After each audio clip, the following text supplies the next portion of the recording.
Swayam Prabha. Digital India. Educated India.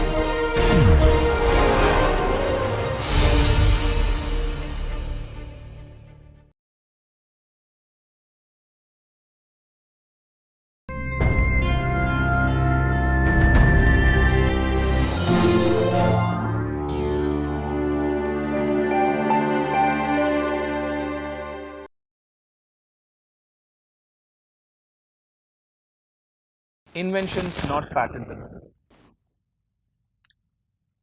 The Patents Act gives a list of inventions, or rather it gives a list of things that will not amount to an invention.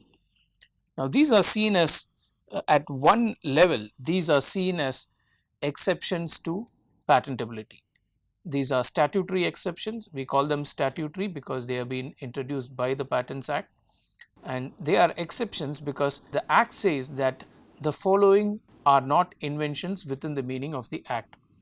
And when we say inventions, we are referring to inventions that cannot be patented. Now 3A talks about an invention which is frivolous or which claims anything obviously contrary to well established natural laws. So if there is an invention that is contrary to the laws of thermodynamics, for instance, perpetual motion mission would be contrary to the laws of thermodynamics, those inventions will be regarded as contrary to the well established natural laws and will not be granted a patent. So anything that contravenes an well established natural law will not be deemed to be an invention under the meaning of the Act. 3B talks about an invention, the primary or intended use or commercial exploitation of which could be contrary to public order or morality, or which causes serious prejudice to human, animal or plant life or health to the environment. Now this exception includes things that the use of which could be contrary to public order or morality. Now, public order or morality is defined in a very broad way. In some jurisdictions, it could include even genetically modified animals. For instance, the Harvard Onco mouse was granted a patent in the United States. The United States Patent Office granted a patent on the Harvard Onco mouse, which is a mouse which has a gene that is susceptible to cancer. This mouse could be used for testing various cancer drugs. So they developed mice or a mouse with this particular gene. Though the US Patent Office granted patent for the Harvard Onco mouse, the European Patent Office rejected the patent. So you find that jurisdictions, and in fact the rejection from the European Patent Office was based on similar ground which prohibited granting of inventions that are contrary to public order or morality. Similarly, inventions that cause serious prejudice to human, animal or plant life or health or to the environment would also come under this.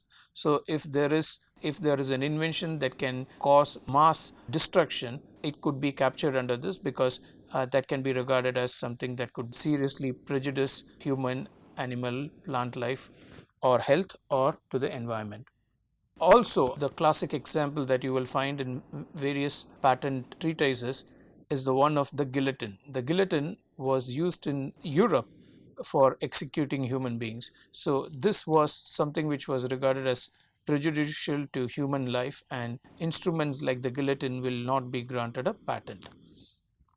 3C talks about the mere discovery of a scientific principle or the formulation of an abstract theory, or discovery of any living thing or non-living substance occurring in nature.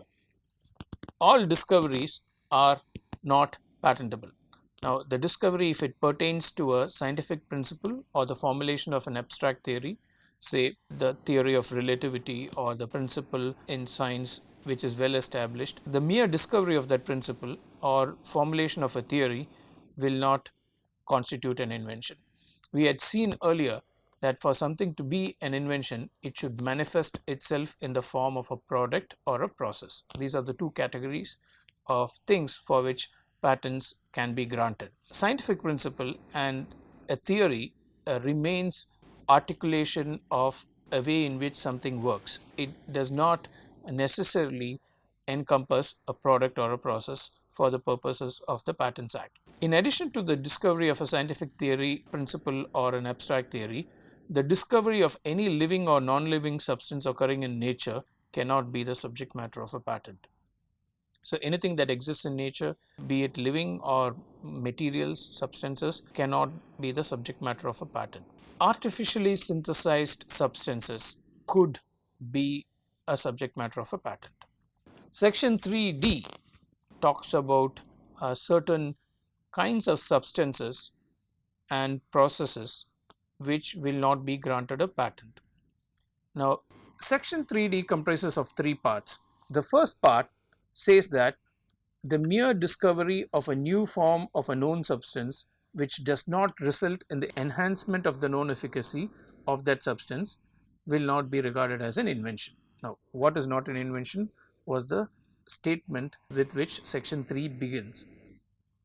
This means if there is an existing substance and a new form of that substance is subsequently discovered, the fact that the new form is discovered, which relates to the known substance, will not be granted a fresh lease of life in the form of a fresh patent unless the patent applicant is able to demonstrate an enhancement of the known efficacy of that substance, which means the new substance or the new form of the known substance should now have an efficacy, effectiveness, whatever be it, because in the case of drugs, now the courts have held that it has to be therapeutic efficacy. In the case of pesticides, it could be the efficacy in terms of its effect on pests. If it is a weedicide, it could be the efficacy in terms of killing the weeds. So we understand efficacy of substances as how effective they are for the purpose for which they are used. So the new form of the known substance has to have a better efficacy. Now the better efficacy should be what the Act says, it should be an enhancement of what is already known. So this tells us that when a new form of a known substance is filed in a patent application, the patent applicant will have to demonstrate what was the known efficacy of that substance and to what extent the new form shows an enhancement of the efficacy. Now this has to be done and this has to be demonstrated in the patent application, largely by way of some experimental tests, and there has to be some kind of data. We have seen the patent office decisions where they insist on some kind of data to demonstrate this enhancement of known efficacy. Now what are the new forms of known substance? The explanation gives us a much better understanding of that. The explanation says, for the purposes of this clause, salts, esters, ethers, polymorphs, metabolites, pure form, particle size, isomers, mixture of isomers, complexes, combinations and other derivatives of known substances shall be considered to be the same substance. So the salt of a substance will be considered to be the same substance. The ester form of a substance will be regarded as the same. Ether form, polymorph, metabolite, particle size, they will all be regarded as the same substance unless they differ significantly in properties with regard to efficacy. Now you can only claim a patent for a salt or an ester or an ether of something which is already known if you are able to demonstrate that the efficacy of the new form is significantly different. Now the language used in the explanation is they differ significantly in properties with regard to efficacy. So the significant difference has to be demonstrated by comparing the known efficacy. By known efficacy we are referring to the efficacy of the known substance, and mind you, this explanation pertains to specifically to the new form of the known substance. So there is an existing form of the known substance and the existing forms has an efficacy, let's call it X. The new form of the known substance should have a different efficacy, let's say it is Y. Now Y minus X should be something that is significantly different, the difference has to be significant. In some cases, there has been proof of efficacy, comes with quite a lot of intricate details. In some cases, the patent applicants have tried to show that bioavailability or increase in bioavailability could be one of the characteristics for proving enhancement of efficacy. In other cases, patent applicants have tried to show a stability of the substance, better flow properties, and ease of use as properties that could demonstrate enhancement of efficacy. So, we have quite a lot of patent office practice on this. There are decisions of the patent office which give the details of how it regards enhancement of efficacy, how efficacy has to be proved, and what kind of data the patent office expects for proving efficacy. Now, the second part of 3D states that the mere discovery of any new property or new use of a known substance shall not be an invention. This is a blanket ban. In the earlier part, the first part, we saw that the new form of a known substance will not normally be considered for a patent, but if you demonstrate efficacy, enhanced efficacy, it would qualify for a patent. So, there was a threshold which could be crossed, and we can call that there was a hurdle which was capable of being crossed. So, that was a conditional exception. A new form will not be regarded as patentable, but upon demonstration of enhanced efficacy, it would become patentable. The second part does not have any such way to get a patent. In other words, it is a kind of a blanket ban. A discovery of a new property or new use of a known substance will not be treated as an invention. So, there is no way you can get over and claim a patent if you have come up with a new use or a new property. Now, what could be the justification for this? One justification for this blanket ban can be found in section 48, which describes the rights of a patentee. When a patent is granted under section 48, there are a set of rights that accrues on the patentee. One of the rights is the right to use.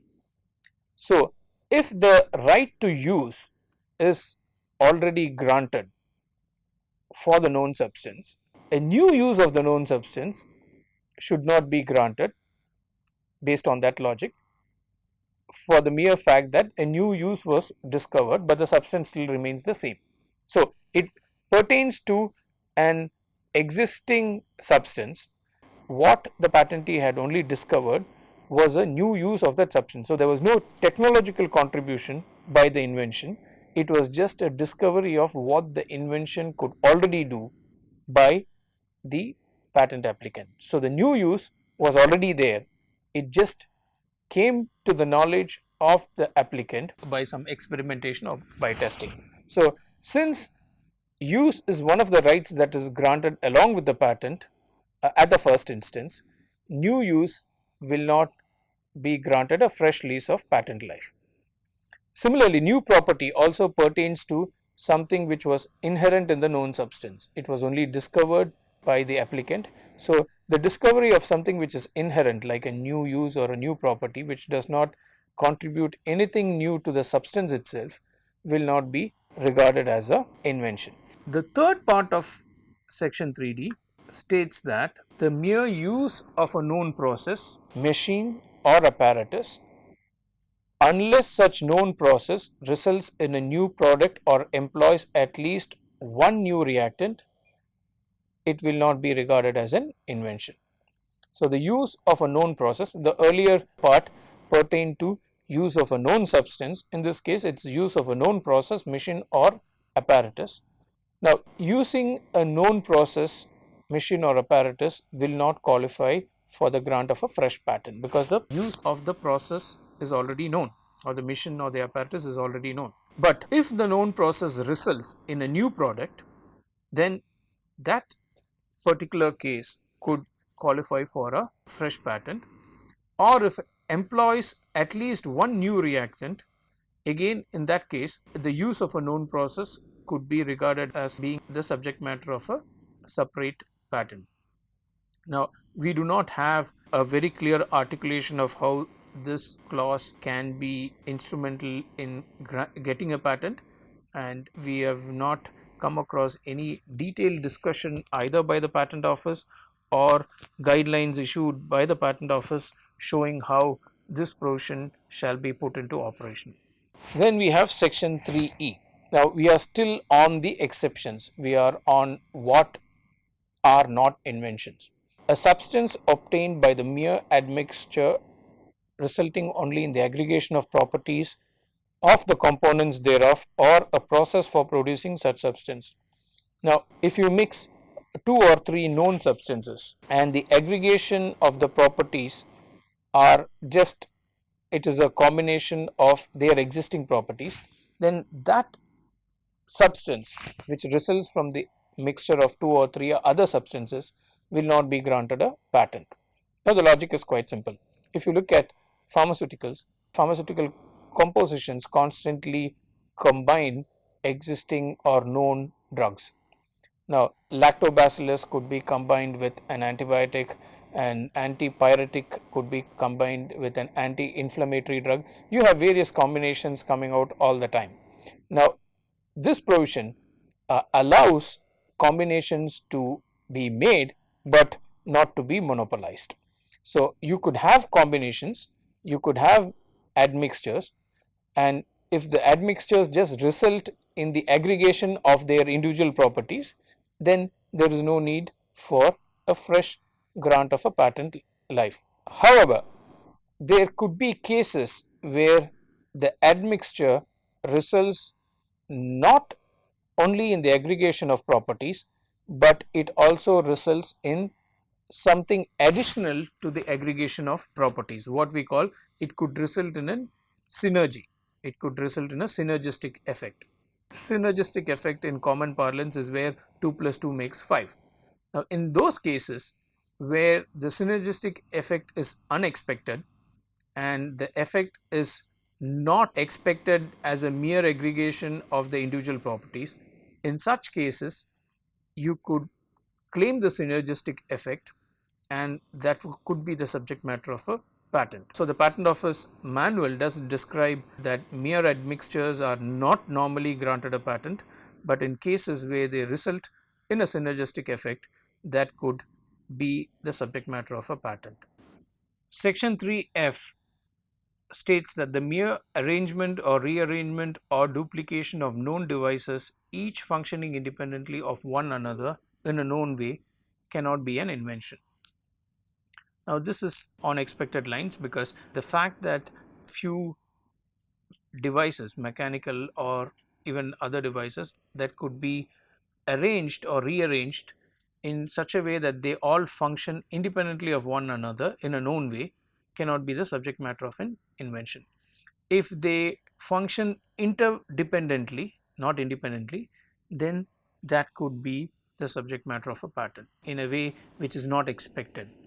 Now, we all have gadgets, we all have smartphones, which does the job of a music player, which does the job of a camera, and a small computer screen or a television. It does multiple jobs for us. The fact that known devices are combined together in a way in which they function independently of each other in a known way will not grant a patent for that combination. 3H states that a method of agriculture or horticulture will not be regarded as an invention. So, what is protected here is that a method or a process of agriculture or horticulture will not be regarded as an invention under the Act. 3I states that any process for the medicinal, surgical, curative, prophylactic, diagnostic, therapeutic or other treatment of human beings, or any process for a similar treatment of animals to render them free of disease or to increase their economic value or that of their products, will not be regarded as an invention. So, this covers a whole lot of processes which could be for the benefit of human beings and animals, and treatment of human beings and animals to render them free from disease or to increase the economic value of or that of their products. 3J states that plants and animals in whole or any part thereof other than microorganisms, but including seeds, varieties and species and essentially biological processes for production or propagation of plants and animals shall not be regarded as an invention. Now, here plants and animal in whole or in part cannot be the subject matter of a patent. Seeds, varieties and species, essentially biological process for production and propagation of all these also cannot be regarded as a subject matter of a patent. However, microorganisms are excluded. Now, this is where we get that from. So, plants and animals in whole or any part thereof are excluded other than microorganisms, which means microorganisms can be granted patents. And there is a decision of the Calcutta High Court in Diminaco's case, which says that microorganisms can be subject matter of a patent application. 3K states that a mathematical method or a business method or a computer program per se or algorithms cannot be regarded as inventions under the Act. A mathematical method is outside the purview, and for the same reason algorithms are also outside the purview of a patent protection. Computer program per se, and this is with reference to software, a computer program per se is not patentable. There is some discussion on that. In fact, the Patent Office had released guidelines on computer related inventions, which is available at the Patent Office website, which gives a clear commentary on what kind of computer programs are excluded. Business methods are again excluded from the ambit of patent protection.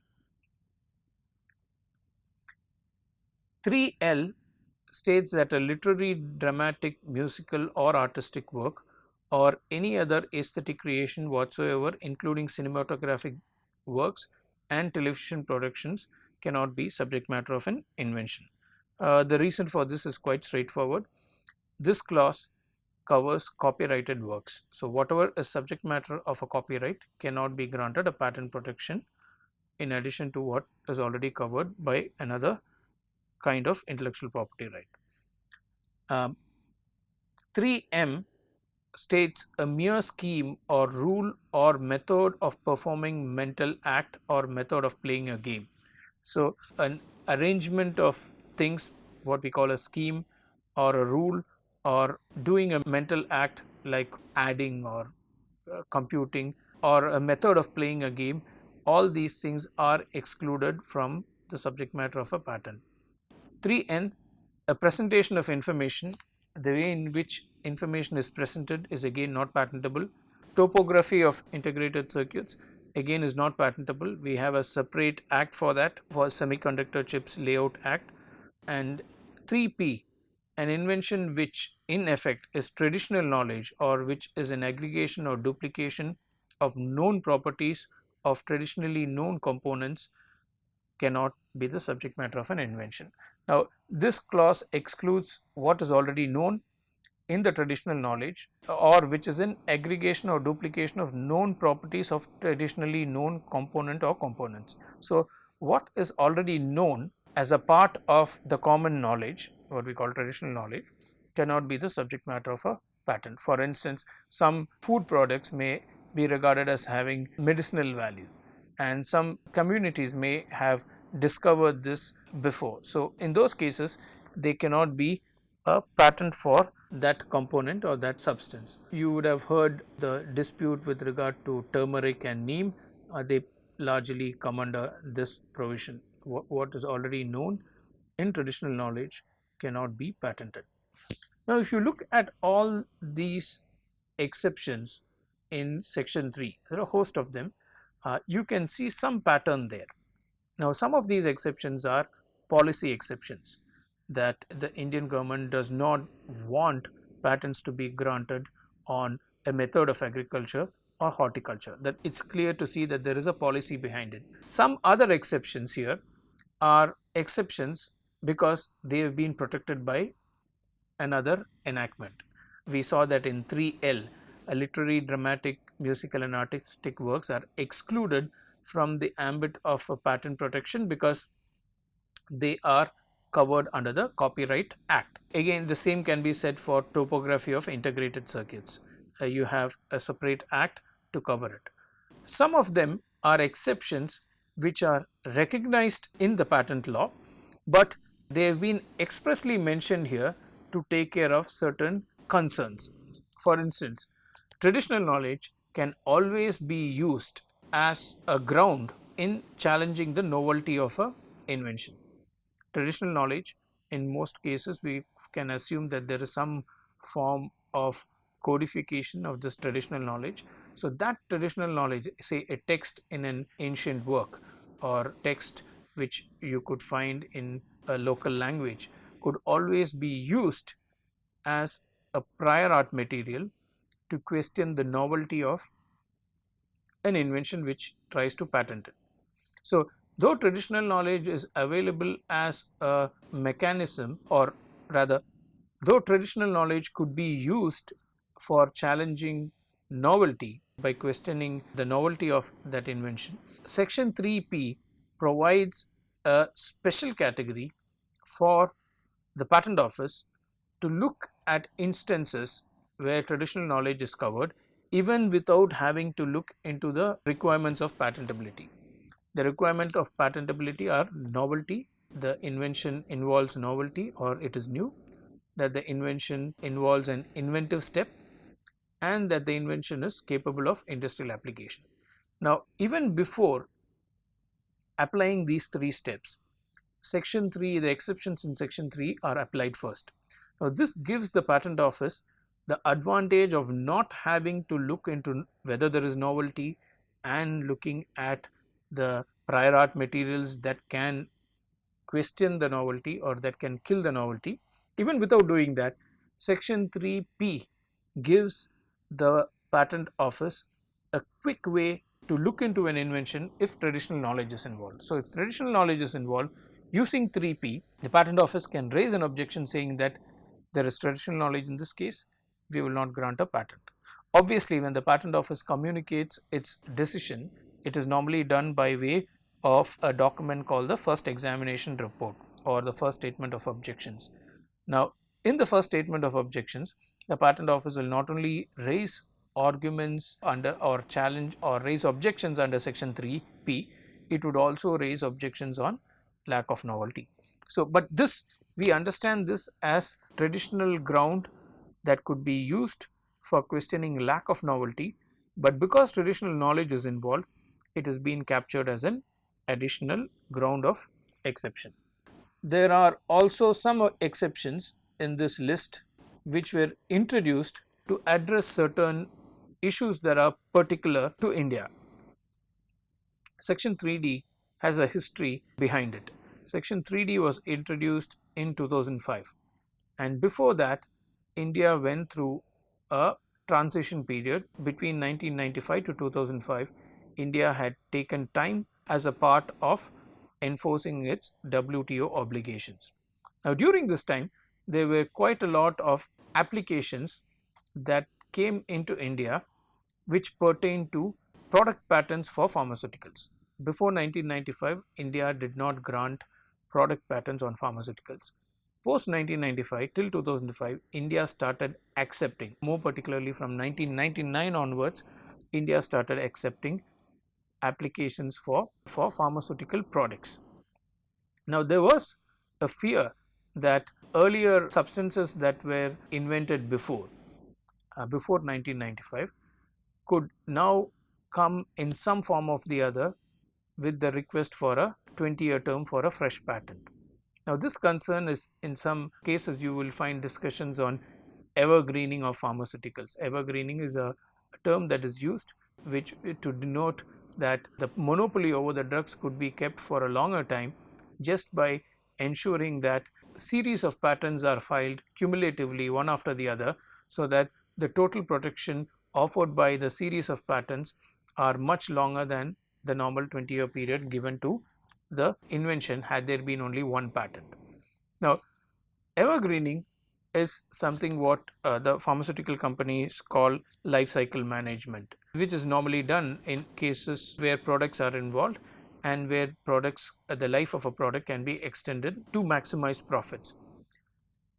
3D addresses this issue because 3D is a tool for the patent office to see that if there is a known substance involved and only a new form is now being claimed, now the 3D gives the patent office the liberty to check that invention if the invention actually demonstrate a better efficacy. If the better efficacy or the enhanced efficacy is not demonstrated, then by this fiction the patent office can regard the new form as something being similar to the known form.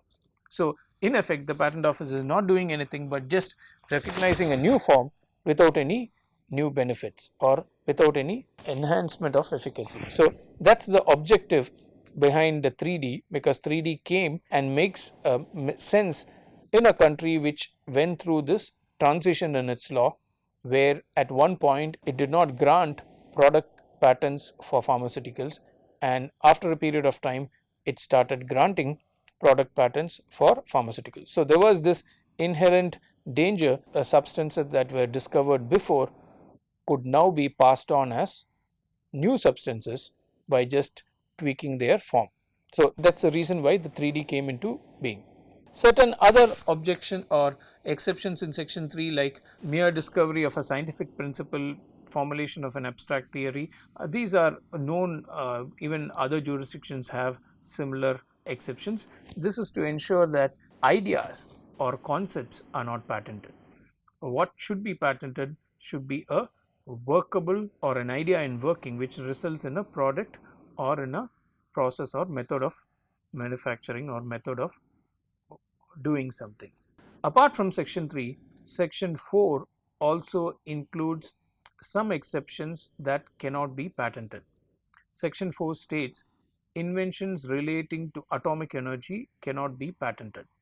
Now, section 4 clearly mentions that no patent shall be granted in respect of an invention relating to atomic energy falling within subsection 1 of section 20 of the Atomic Energy Act 1962. Now, if you see, there is a cross reference to section 65 that we had given. Normally in a bare act that you will purchase in the market, the bare acts normally do not come with any cross references. We had given this cross references so that you will quickly know how section 4 is, or the impact of section 4, what could be the related provisions. So, in all the cross references that we have given in bold, you will find related provisions or provisions where further detail is given. Now, section 65 gives the government the right to revoke a patent in cases relating to atomic energy. So, section 4 is a bar on filing applications pertaining to atomic energy if for some reason a patent gets granted by oversight. Then section 65 gives the government the right to revoke the patent. Section 65 says that where at any time after the grant of a patent, which means a patent got granted pertaining to atomic energy, the central government is satisfied that the patent is for an invention relating to atomic energy for which no patent can be granted under subsection 1 of section 20 of the Atomic Energy Act 1962, it may direct the controller to revoke the patent. So, what the central government will do is it would ask the controller to revoke the patent, and thereupon the controller, after giving notice to the patentee and every other person whose name has been entered in the register as having an interest in the patent, and after giving them an opportunity of being heard, may revoke the patent. 2.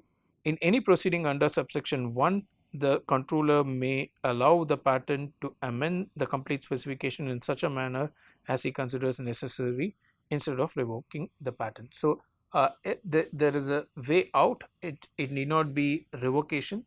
If the patent can be amended to the satisfaction of the controller, the patent will still be allowed to continue.